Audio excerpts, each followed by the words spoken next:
Hola, ¿qué tal? Bienvenidos a otro podcast más. Mi nombre es Héctor López, soy el fundador de la OMHE. Y bien, conmigo en esta ocasión está Alejandro Colorado.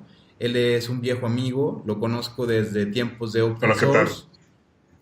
Y bien, pues voy a dejar que él se presente más. Y el tema centralizado de hoy es hablar de blockchain, hablar de Bitcoin, hablar un poquito como que de historia de estos temas.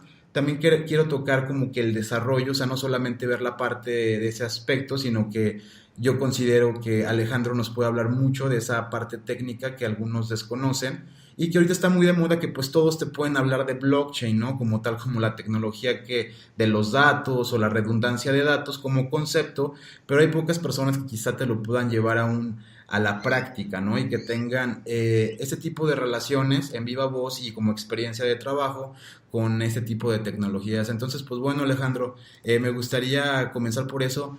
¿Por qué estás actualmente en esto de blockchain? ¿Qué te llevó al blockchain? Y de este cambio de estar en lo que es OpenOffice a blockchain, ¿cómo te has sentido? Bueno, definitivamente el mundo de blockchain ha estado pues mucho más rápido, mucho más acelerado de lo que experimentaba en el mundo del open source o de OpenOffice, porque de alguna manera tiene mucha más atención de todo el mundo y también porque tiene que ver con dinero. No porque a mí me guste precisamente todo el tema del dinero, sino porque la gente gira mucho a poner atención a lo que genera dinero y en este caso el blockchain ha sido lo que más ha generado dinero en estos últimos 3 4 años. Entonces definitivamente hay mucha atención, hay muchas nuevas empresas compitiendo, generando innovación y de alguna manera la innovación es la parte que a mí me interesa un poco más. Y bueno, he sido un poco de un historiador del blockchain, todos somos en estos momentos, porque de alguna manera son los primeros años de que tenemos esta tecnología y todo el mundo está muy interesado en ver cómo se desarrolla y cómo se implementa en la sociedad. Y bueno, ¿cómo entré al mundo de blockchain? Pues básicamente entré con Bitcoin y de hecho podemos ir un poco más atrás. Yo entré investigando tecnologías peer-to-peer, investigando lo que es BitTorrent, Magnets y todo esto que traía evolucionado BitTorrent, los clientes, los diferentes clientes, etcétera. Y al empezar a indagar un poco más en el protocolo de peer-to-peer, pues salieron iniciativas interesantes. Yo me enfoqué en dos. Una era Bitmail, que es un tipo de servicio de mensajería descentralizado. Perdón, no es Bitmail, es Bitmessage. Y el otro es Bitcoin, que era un servicio de dinero descentralizado. Definitivamente estas dos tecnologías me llamaron la atención. Una me llamó más que la otra, o sea, eventualmente yo entré a ambas, bajé los clientes, lo empecé a usar mi cliente BitMessage y bajé Bitcoin, pero bueno, Bitcoin o sea, tú te bajas un wallet, pero está en ceros, ¿no? ¿Y con quién compartes? Pues con otros usuarios de Bitcoin, que en ese tiempo pues no había, estamos hablando del 2010 y definitivamente pues es algo que me interesó, lo quise usar, conseguí mis Bitcoins en IRC, un ruso me los vendió por algunos dólares. El Bitcoin estaba en el glamuroso precio de $6 el Bitcoin. Y pues me compré unos cuantos y de ahí cayó el Bitcoin a $4 y dije, ah, bueno, pues está bien, ¿no? Pero pues ya me olvidé de él, ¿no?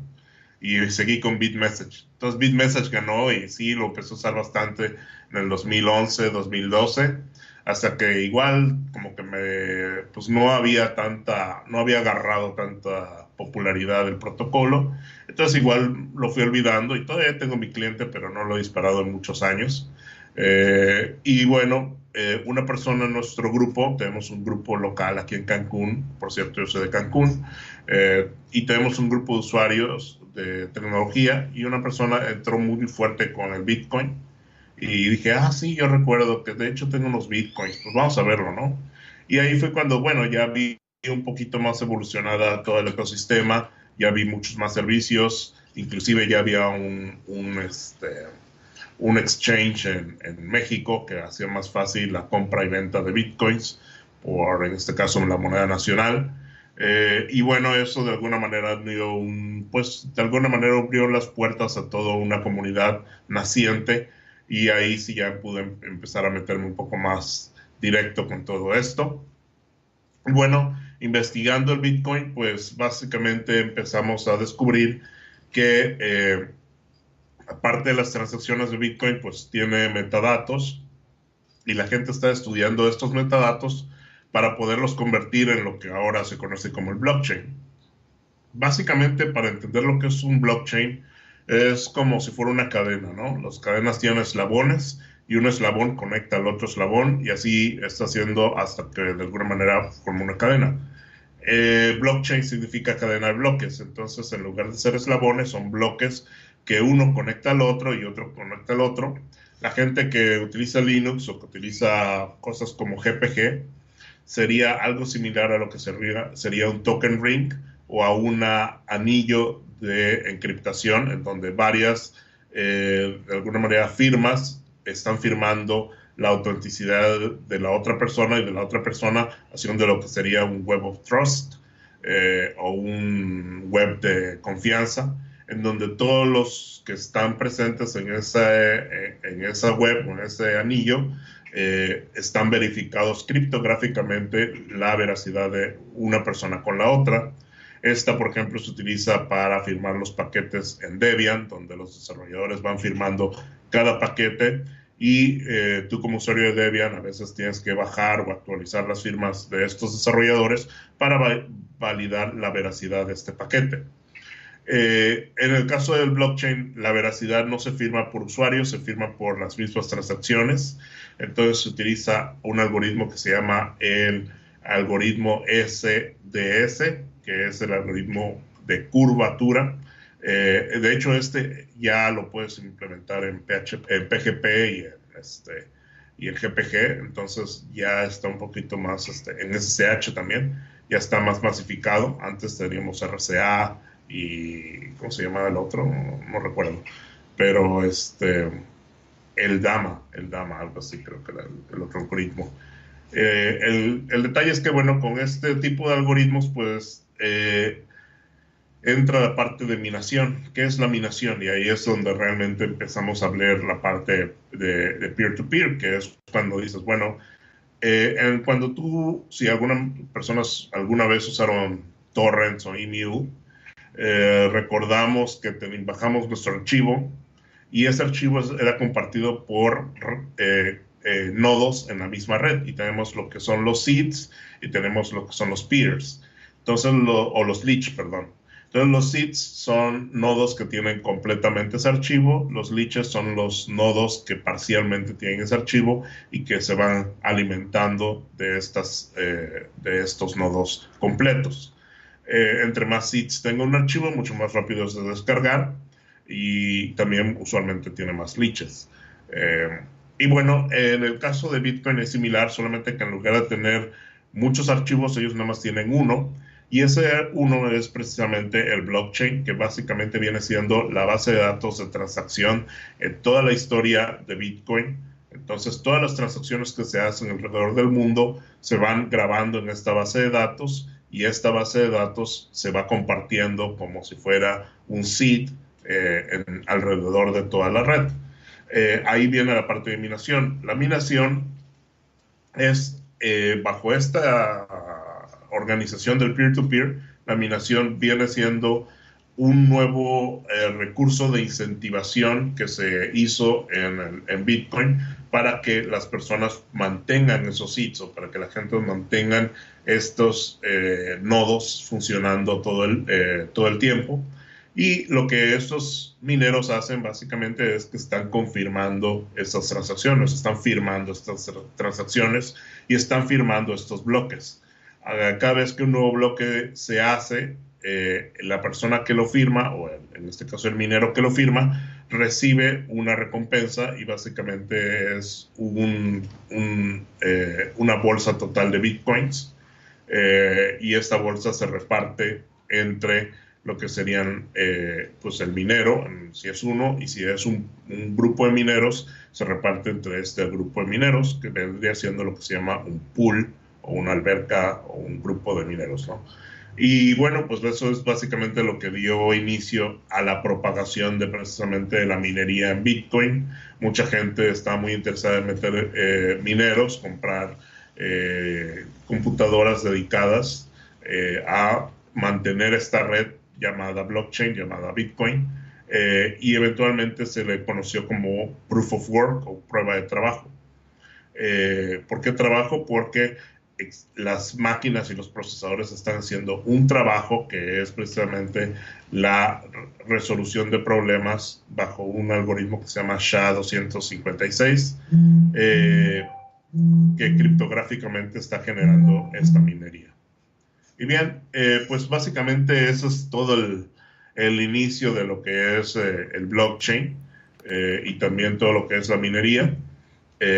Blockchain, que diga Bitcoin, es un software licenciado con la licencia MIT, entonces es de alguna manera open source, pero es cuasi open source, es como FreeBSD, ¿no? Te permite que sea libre, pero también te permite que tú puedas cerrar esa tecnología y mantener una versión privada o de alguna manera es permisiva, como se le conoce en el mundo del software libre, Y ¿no? bien, bueno, me suena muy interesante todo lo que mencionas. Es decir, estamos hablando de mucha estructura de seguridad alrededor de todo esto. O sea, hablas de diferentes algoritmos de criptografía, hablas de una estructura como de guardar los bloques y las transacciones de forma más segura.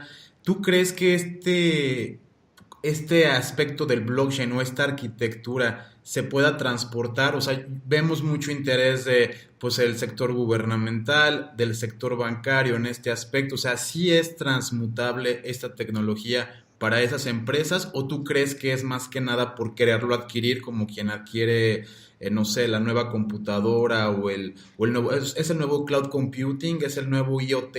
O sea, ¿a dónde apunta esto del blockchain con respecto a si es implementable en el resto de la sociedad? Bien, aquí lo importante es ver la filosofía detrás de la gente que está queriendo implementar blockchain en todo. Aquí, ahora sí que la palabra más importante es la palabra de descentralización. Descentralización quiere decir que en lugar de que una persona o una institución mantenga el poder, aquí el poder se hace alrededor de la red o en el conjunto de toda esta red. En el caso de Bitcoin, por ejemplo, ¿quién atestigua que una persona tiene tantos Bitcoins y que hizo una transacción por esta cantidad a esta otra persona? Realmente nadie. O sea, los que lo atestiguan es precisamente estos mineros o estos procesadores que van firmando esa transacción. No existe una autoridad o una persona detrás de esto. Entonces, al empezar o al darse cuenta de este asunto, pues podemos de alguna manera pensar que la red de Bitcoin se vuelve un gran banco. ¿Qué es lo que hace un banco? Un banco adquiere el dinero que le depositan los usuarios del banco y ellos tienen una contabilidad interna donde, por ejemplo, si somos miembros del mismo banco, el banco dice, bueno, de la cuenta de Jaysa se la va a pasar a la cuenta de Héctor y viceversa.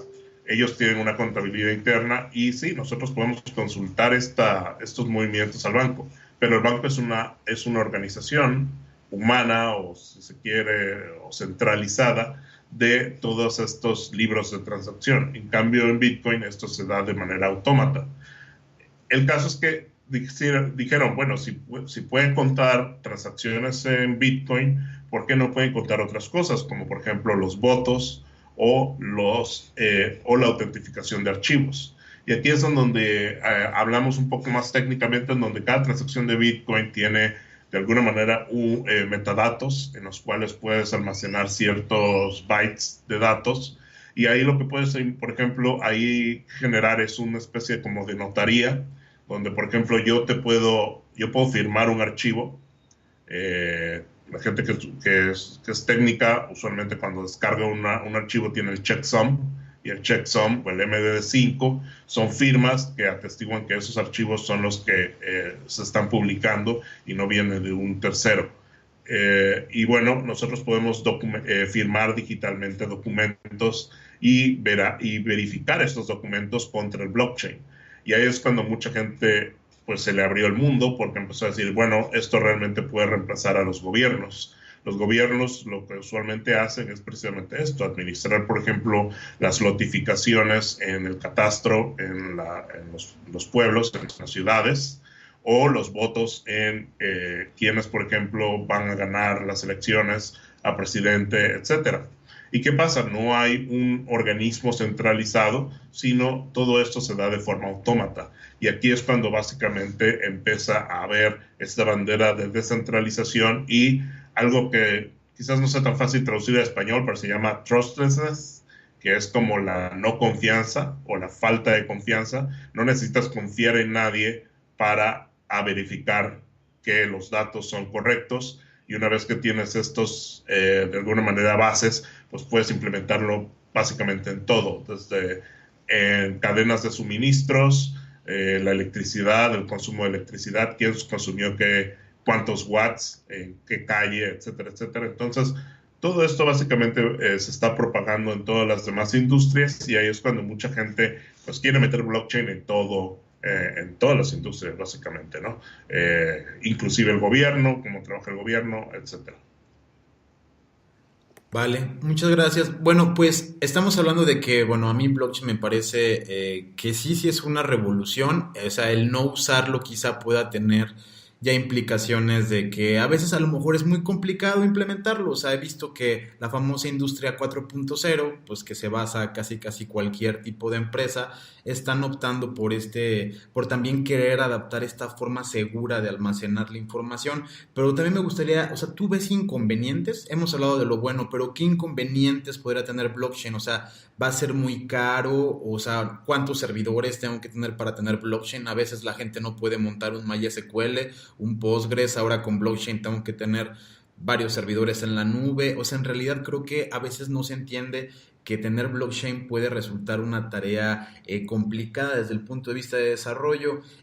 Tú, por ejemplo, como desarrollador, ¿consideras que es complicado o qué pasos le darías a alguien? O sea, yo mañana quiero implementar blockchain en mi empresa. O sea, ¿es posible que me bajo, que descargo, cómo programo? O de plano eso es un equipo de trabajo de 50 a 100 personas y solamente me lo pueden hacer bajo contrato. O sea, ¿en qué punto estoy si yo quisiera implementar blockchain en cualquier empresa?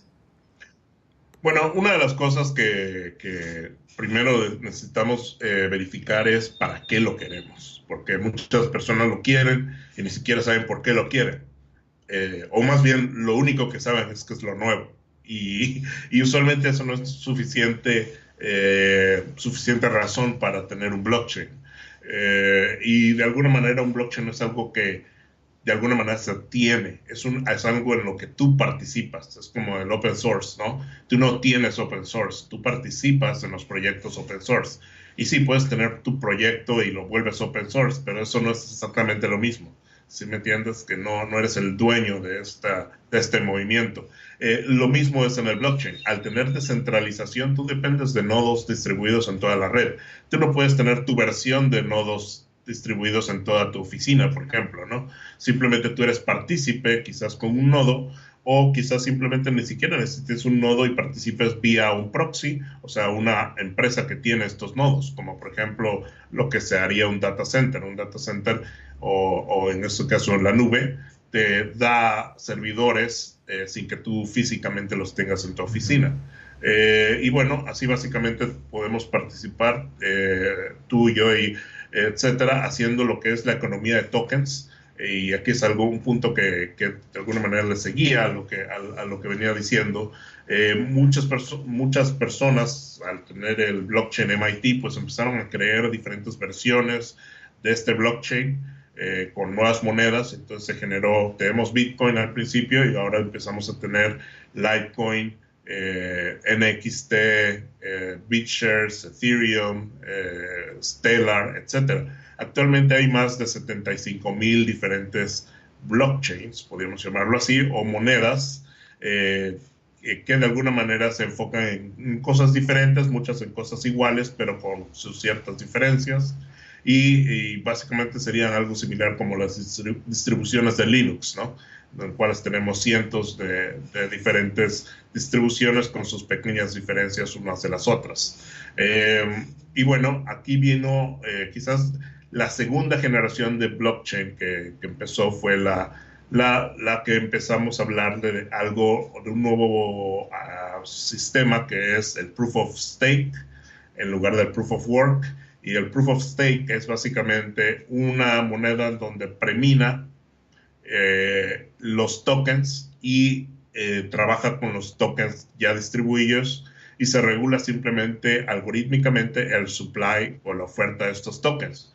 Esto hace que estos tokens quizás tengan una metadata más grande y quizás pueda almacenar muchos más datos y pueda funcionar como un tipo de storage similar al que vemos en diferentes clientes. Uno de estas blockchains que a mí me interesó mucho es el de Steemit. Steemit hizo básicamente un Facebook, una red social con sus propios tokens, en donde la gente simplemente por publicar contenido ganaba tokens y estos tokens los podía cambiar por dólares y eventualmente ganar directamente sin necesidad de un tercero. Y esa idea pues igual es cuando juntas, por ejemplo, el mundo del social media o el social networks con el mundo de blockchain y criptodivisas, y lo que tienes es precisamente Steemit, ¿no? Y Steemit fue uno de los ejemplos quizás más grandes de implementación en el sentido de que cualquier persona podía empezar a bloguear y tener un salario a partir de ese blog sin necesitar de que Google o YouTube o alguno de estos proveedores les genere, pues mira, tienes tantos seguidores y te vamos a dar dos pennies por seguidor, ¿no? Aquí el seguidor te daba like y por tus likes automáticamente se generaba una transacción de tokens, que estos tokens tienen un valor y este valor eventualmente puede ser una cantidad pues interesante, sobre todo si tienes muchos seguidores. Esa sería la segunda generación de blockchain. Y la tercera generación de blockchain son precisamente lo que hablamos, que es lo de smart contracts. El primero es Ethereum, sin embargo, no es el mejor ya, aunque es quizás el más famoso porque fue el que llegó primero. Y lo que hace es que el blockchain como tal tenga una máquina virtual. Y esta máquina virtual lo que hace es que interpreta código. Lo que se hizo en las blockchains anteriores es que tenían estos dumb contracts. No era smart contracts, sino era dumb contracts. Eran procesos preprogramados en el protocolo que precisamente hacía que los usuarios pudieran acceder a diferentes tipos de transacción, mientras que en Ethereum dijo, en lugar de nosotros darles los procesos, ellos tienen ya un API y tienen un lenguaje en donde ellos mismos programan todo lo que necesitan para generar precisamente este tipo de transacciones multifirmas o lo que ellos quieran, ¿no? Que generar un tipo de aplicación descentralizada que viva en el blockchain. Y aquí es cuando empezamos a ver las dApps. Las dApps o aplicaciones descentralizadas, pues fueron las que empezaron a salir con CryptoKitties, con videojuegos, con diferentes aplicaciones, con diferentes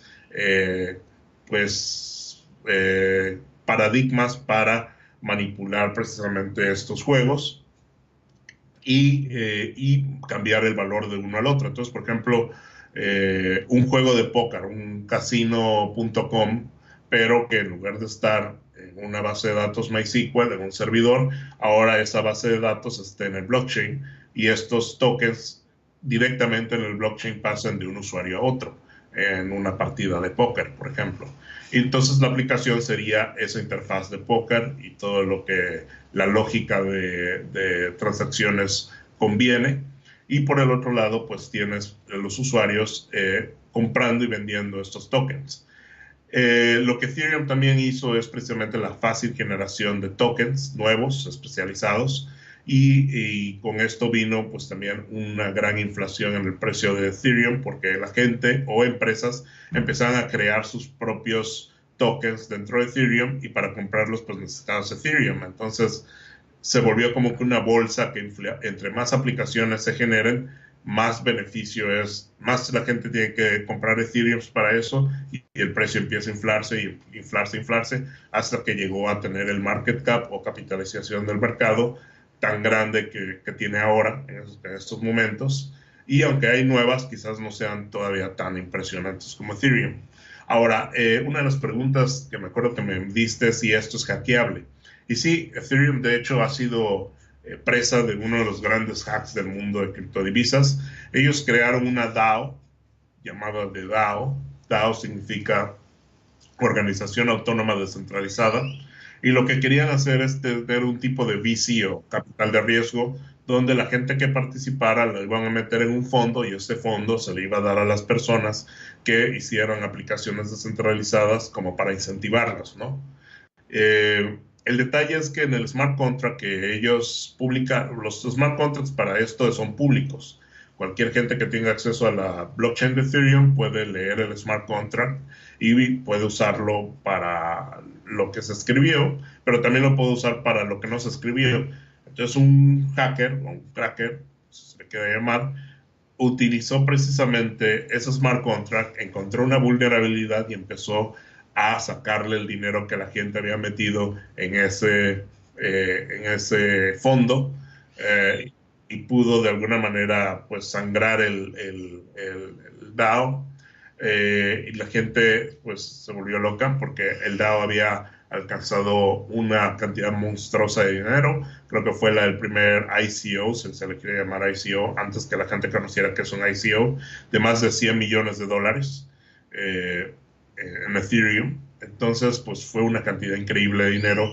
Y al ver que una persona había usado ese mismo smart contract, explotado la vulnerabilidad que tenía y financiado sus propios tokens, que en teoría realmente era un parámetro para sacar el dinero de ese DAO. La gente, bueno, la historia es muy grande, no quiero detallar exactamente qué pasó, o sea, bueno, se hizo una reversión al blockchain y se generó un fork en lo que uno era Ethereum y el otro se volvió Ethereum Classic. Y bueno, ahí fue una historia muy grande. Pero la idea de tener este tipo de DAOs, pues básicamente fue la que permeó a la nueva generación de lo que serían las ICOs. ICOs son como un juego sobre lo que en la bolsa de valores se le conoce como IPO, donde la gente hace ofertas públicas de las empresas. Aquí en el mundo de cripto, ellos hacían ofertas públicas de los tokens, en el cual buscaban compradores, compraban estos tokens, inflaran el precio y con esa inflación ellos utilizaban ese dinero como una financiación directa al proyecto que eventualmente se convertiría. Y con esta fórmula, pues mucha gente sacó varios millones de dólares. No es muy difícil encontrar en sitios como ICO Drops, en donde lleva precisamente un tipo de registro de los ICOs que salen mes a mes, que un ICO tenga 30, 40, 50 millones de dólares en su oferta.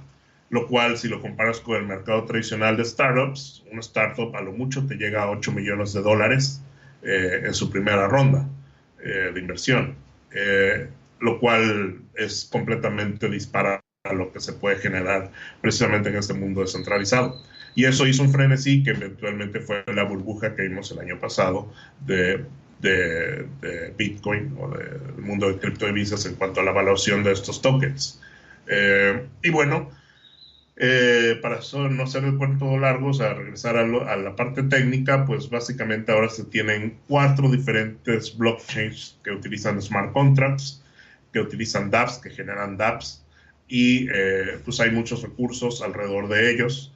En el caso de EOS personalmente es la cual yo me he involucrado un poco más. Es una blockchain que generó 4 billones de dólares en su ICO y ahora es la que tiene más dApps y más transacciones o TPS o transacciones por segundo en su blockchain. Es de las blockchains más activos de todo el ecosistema de criptos y también es donde más se está desarrollando videojuegos, juegos de mesa, exchanges descentralizados, toda una familia de aplicaciones descentralizadas. Hay sitios interesantes que puedes checar como State of the dApps, que es un sitio en donde registran todas estas dApps en las diferentes plataformas. Y pues si tú quieres desarrollar ahora en blockchain, cuando la gente dice vamos a desarrollar en blockchain, lo que usualmente quieren decidir es vamos a crear una dApp, que es usualmente lo que se escucha en el punto de vista de desarrollo. Y sí, un desarrollador de blockchain te puedes ir a LinkedIn y su promedio de pagos es de $130,000 al año. O sea que es una carrera o es una...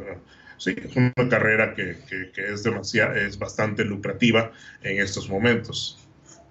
Y bueno, ¿qué necesitas saber para aprender a hacer una dApp? Básicamente, depende del blockchain. En el caso de Ethereum, utilizas un lenguaje que se llama Solidity. En el caso de iOS, utilizas otro lenguaje que se llama WebAssembly, que realmente es C++. Y con eso puedes de alguna manera desarrollar la lógica de negocio de tu dApp, subirla a tu blockchain y básicamente hacer dinero de esto, ¿no? ¿Qué se necesita saber? Bueno, ahorita ya empiezan a haber frameworks. Un framework que he visto que es interesante en Ethereum se llama OpenZeppelin, como el Zeppelin de la Segunda Guerra Mundial. El OpenZeppelin es un framework sobre Solidity que de alguna manera deboguea mucho de los problemas que podrías hacer si desarrollaras en Solidity directamente. ¿Por qué? Porque como programador, una cosa es el lenguaje y otra cosa son las librerías estándares que viene del lenguaje y otra cosa son la familia de librerías que puedes acceder. Como Solidity no está desarrollado, o sea, no tiene tanto tiempo desarrollado, todo lo tienes que hacer casi a mano, ¿no? Todo el request, el input, el output, todo lo tienes que programar casi de cero. Entonces, con nuestros frameworks, de alguna manera, pues te ayuda un poco a desarrollar pues más rápidamente con estos frameworks. En el caso de iOS hay varios. Yo inclusive vi un recurso interesante que se llama, déjenme ver, bueno, ahorita yo no lo tengo en el navegador, pero es un juego que básicamente jugando te enseña cómo desarrollar dApps. Desafortunadamente ahorita no lo tengo ya en pantalla, pero igual te lo paso después para que lo incluyas en las notas de desarrollo, de recursos, perdón, como liga. Y también hay otro en Python que se desarrolló otra persona, es un framework para desarrollar precisamente en Python, lo convierte a WebAssembly y sobre WebAssembly pues ya lo haces el deploy en el blockchain de iOS. Otro blockchain que también es muy activo es uno que se llama Tron, aunque mucha gente, incluyéndome, siente que es más marketing que otras cosas. Entonces, pues ese es otro blockchain que si quieres, si estás interesado en participar, puede ser muy interesante. Y inclusive algunos blockchains antiguos, como el de Bitcoin Cash, que está basado en Bitcoin, ya están empezando a ser un poquito más smart y hay desarrolladores que han desarrollado un lenguaje sobre este blockchain, el blockchain de Bitcoin Cash, para que puedas desarrollar smart contracts. Steemit, que hablé de él hace poco, pues también ya empezaron a generar sus propios tokens para que también puedas generar aplicaciones dentro de estos blockchains, ¿no? Hay mucho trabajo, o sea, si tú empiezas a programar en blockchain, si ya sabes programar y empiezas a aprender programación en blockchain, puedes tener un empleo en semanas. ¿Por qué? Porque siempre hay ICOs que requieren esos desarrolladores y siempre hay ICOs con mucho dinero para gastar en desarrolladores. Entonces es muy fácil encontrar un trabajo en línea para que te paguen por desarrollar, dependiendo, Solidity, WebAssembly o algún otra framework que se utilice, ¿no? Entonces, pues eso es básicamente, con eso concluyo todo lo que tengo que decir sobre el blockchain. Pues muchísimas gracias, Alejandro. La verdad, ahora sí que me quedé sorprendido de lo grande que se ha vuelto esto. O sea, empezó a ser algo que, digamos que una criptomoneda, yo los vería como un grupo de personas lo adopta, crean Bitcoin, pero ahora el mundo de las criptomonedas, como tú dices, se ha mezclado, algunos oportunistas, algunas empresas reales. Ahora sí que cada vez yo creo que también se tendrán que ir regulando cada vez más los ICOs para brindar más confianza y que se pueda desarrollar como una industria sólida. Pero bueno, en el mundo de desarrollo también me queda claro, yo he interactuado un poco con Solidity, me queda claro lo que tú dices, hay muchas cosas que hacerlas de cero, no es como agarrarte un IDE y nada más autocompletar código con las librerías que ya están, o sea, hay como mucho trabajo y si no conoces tu estructura de programación o no eres un arquitecto de aplicaciones, quizá te va a costar mucho trabajo llegar de plano nada más a no sé desarrollar, a quiero desarrollar a lo mejor para blockchain, no creo que sea un buen paso, más bien es primero ser un desarrollador y luego ver cómo funciona la tecnología blockchain, seguir todas las recomendaciones que ya nos diste y bueno, yo espero que esta comunidad crezca. ¿Tú cómo ves esto para los próximos años? Pues definitivamente es algo que va a crecer en diferentes direcciones. Un amigo precisamente ahorita tenía su programa de radio, está entrevistando a otro amigo que desarrolla en blockchain y tenían uno para almacenar el DNA en el blockchain y para de alguna manera darle a los usuarios la facilidad médica de que ellos puedan manejar sus datos versus que se lo maneje su proveedor de salud. Entonces definitivamente está revolucionando varios aspectos. Es una carrera entre regulación e innovación, definitivamente, y no todos los casos eventualmente son buenos para blockchain. Hay mucha gente que lo ve como base de datos y sinceramente si quieres modificar los datos y borrarlos y actualizarlos, pues mejor es una base de datos. O sea, esta tecnología ya existe, ¿no? No necesitas un blockchain para tal. Entonces, definitivamente es algo que se va a tener que observar cómo tiene este impacto en el futuro. Bueno, pues así que ya lo saben, la tecnología blockchain llegó para quedarse. Muchísimas gracias Alejandro por toda tu información, por iluminarnos con el conocimiento y esperamos que sigas en la tecnología, en muchas más y que tu espíritu de desarrollador pues nunca caiga. De parte del equipo de Hackeame Esta, ahora sí que felicitaciones por tu trabajo y pues que sigan los éxitos. Gracias, hasta luego. Y bueno, eso ha sido todo, nos vemos en la siguiente emisión, hasta la próxima.